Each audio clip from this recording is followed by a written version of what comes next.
जय मसीह की। प्रभु मसीह के नाम से आप सभी का अभिवादन करते हुए आज के वचन की सेवा में हम स्वागत करते हैं।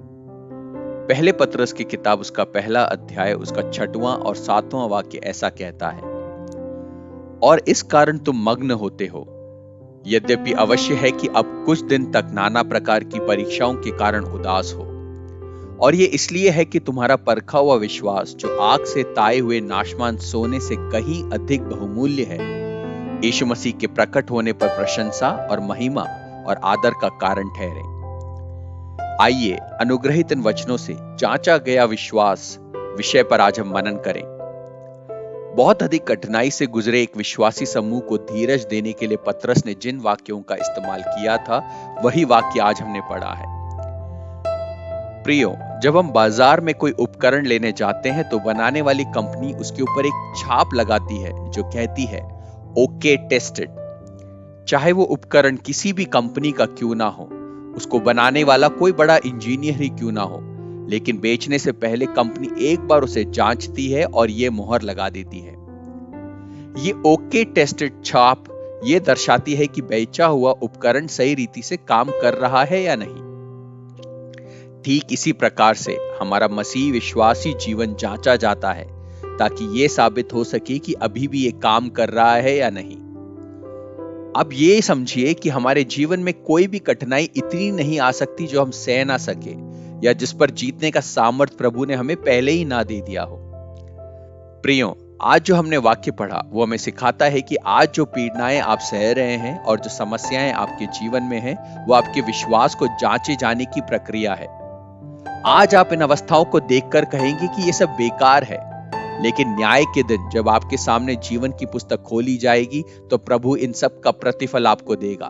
तब आप समझेंगे कि ये कितना बहुमूल्य है। इसीलिए आज भी इन अवस्थाओं को मसीह में नम्र होकर खुशी के साथ स्वीकार करें। कई लोग मसीह में चमत्कार और चंगाइयों को देखकर अपने विश्वास को बढ़ा लेते हैं या विश्वासी जीवन शुरू करते हैं, लेकिन उस विश्वास में गहरे नहीं जाने के कारण जब परेशानियां और परीक्षाएं आती है तो वो पीछे हटने लग जाते हैं। उनकी आत्मिक गर्मी ठंडी पड़ जाती है और उनमें घृणा और द्वेष और शक भर जाता है। लेकिन जो मसीह विश्वास में दृढ़ रहकर निरंतर बढ़ता रहता है, वो इन परिस्थितियों के आगे झुकता नहीं, वह अपने मसीह के विश्वास को और अधिक स्थिर करता रहता है। प्रियो, आज की हमारी समस्याएं हमें मसीह से दूर करने वाली नहीं, परंतु मसीह में निरंतर आगे बढ़ाने वाली बने। एक प्रभु भक्त के बारे में मैंने ऐसा सुना है, उनकी जवानी में ही उन्होंने अपनी पत्नी को खो दिया और उसके बाद उन्होंने अपनी बेटी को अकेले प्रभु भय में पाला पोसा। एक दिन रविवार की सुबह ये पिता अपनी छोटी बेटी के साथ कलीसिया में आराधना के लिए गए। वो कलीसिया उनके घर से करीब 1 घंटे की दूरी पर थी। जब वो प्रार्थना सभा खत्म करके वापस घर आ रहे थे तो दूर से उन्होंने देखा कि उनका घर जल रहा है। जब वो पास आए तो उनको समझ में आया कि अब सिर्फ राख बची है। अरे, मैं तो कलीसिया गया था और पीछे से मेरे साथ ऐसा हो गया। उन्होंने ऐसा नहीं कहा, लेकिन उन्होंने मसीह में अपने विश्वास को और अधिक दृढ़ करा।